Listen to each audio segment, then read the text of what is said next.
Hi friends, இப்போ வந்து நம்ம வெஜிடபிள் குருமா என்னோடய ஸ்டைலில் எப்படி பண்ணுறதுன்னு பார்க்கலாம். ஃபஸ்ட்டு வந்து கடாயில் சூடானோடனே எண்ணெய் விட்டுட்டு பட்டை, லவங்கம், சோம்பு, அதுக்கப்புறம் வந்து வெங்காயம், பெரிய வெங்காயம் வந்து ஒன்று கட் பண்ணி வச்சுருக்கேன். அப்புறம் 3 குட்டி பச்சை மிளகா போட்டிருக்கேன். போட்டு நல்லா வெங்காயம் வந்து ப்ரௌனிஷ் கலர் வர்ற வரைக்கும் நல்லா வதக்கி விடணும். அதுக்கப்புறம் நான் வந்து ஒரு தக்காளி சின்ன சின்னதாக கட் பண்ணி போட்டிருக்கேன். அது நல்லா வந்து வதங்கணும். தக்காளி நல்லா வதங்கினதுக்கப்புறம் வந்துட்டு நான் வந்து இஞ்சியும் பூண்டு சேர்த்து விழுதாக அரைச்சி வச்சுருக்கேன். அந்த இஞ்சி பூண்டு விழுதை வந்துட்டு அந்த தக்காளியோடு சேர்த்து போட்டு வதக்கணும்.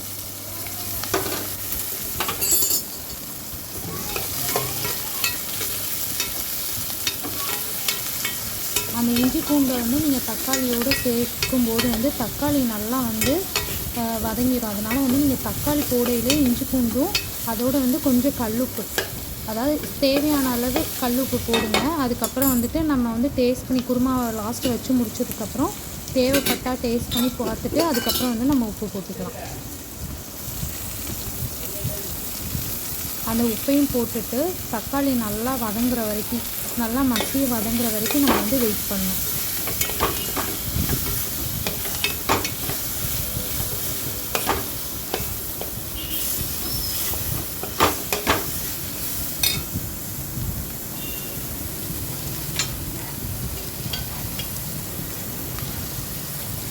எனக்கு வந்து எண்ணெய் பத்தலை, அதனால் நான் வந்து 2 குழிக்கரண்டி அளவு எண்ணெய் விட்டுக்குவேன். நீங்கள் ஃபஸ்ட்டே ஊற்றிடுங்க எண்ணெய், இல்லை தேவைப்பட்டால் இந்த மாதிரி ஊற்றிக்கலாம்.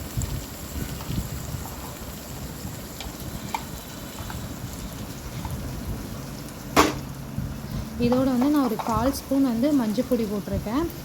அதுக்கப்புறம் வந்துட்டு கொத்தமல்லி பொடி வந்து ஒரு 1.5 ஸ்பூன் போட்டிருக்கேன். அதுக்கப்புறம் வந்து காஷ்மீரி சில்லி பவுடர் வந்துட்டு ஒரு சின்ன ஸ்பூனுக்கு 1 டீஸ்பூன் போட்டிருக்கேன். போட்டு அந்த மசாலா நல்லா எண்ணெயில் பிரிஞ்சு வர்ற வரைக்கும் நம்ம வந்து அதை சிம்மில் போட்டு வதக்கி விட்டுட்ருக்கணும்.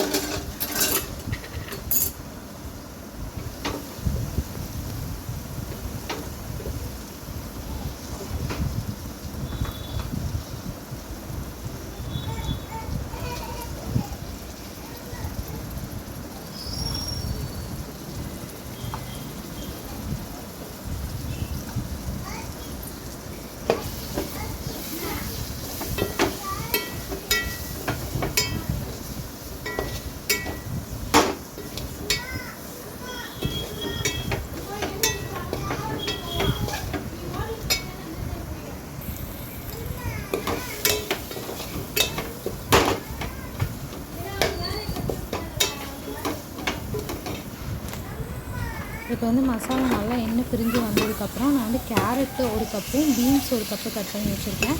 அப்புறம் வந்து பட்டர் பீன்ஸ் எடுத்திருக்கேன். அதுக்கப்புறம் சௌச்சோ, ஒரு ஃபுல் சௌச்சோ, ஒரு சின்ன சௌச்சோ வந்து கட் பண்ணி வச்சுருக்கேன். அதெல்லாம் வந்து போட்டு நல்லா வதக்கணும். ஒரு 5 நிமிஷம் வந்து வதக்குங்க.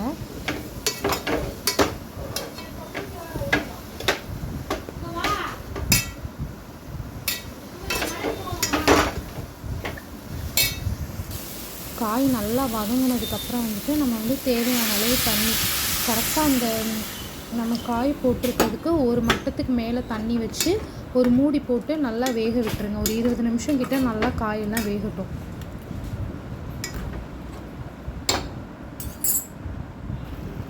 இப்போ வந்து நல்லா கொதி வருது. இப்போ வந்து ஒரு மூடி போட்டு நம்ம நல்லா வேக விட்டுறலாம் காய்கறியை. இப்போ வந்து காய்கறி எடுத்து பார்த்திங்கன்னா நல்லா வெந்துருச்சு. வெந்ததுக்கப்புறம் வந்து நான் வந்து தேங்காய், அதுக்கப்புறம் ஒரு 4 சில்லு தேங்காய், அப்புறம் சோம்பு கொஞ்சம், அப்புறம் கசகசா போட்டிருக்கேன். அப்புறம் வந்து முந்திரி பருப்பு ஒரு 4-5 முந்திரி பருப்பு போட்டு நல்லா தண்ணி ஊற்றி மிக்சியில் வந்து மையாக அரைச்சி வச்சுருக்கேன். அதை வந்து நம்ம இதோடு ஊற்றிட்டு தேவையான அளவு தண்ணி ஊற்றி நல்லா கொதிக்க விட்டுறலாம் ஒரு 10 நிமிஷம்.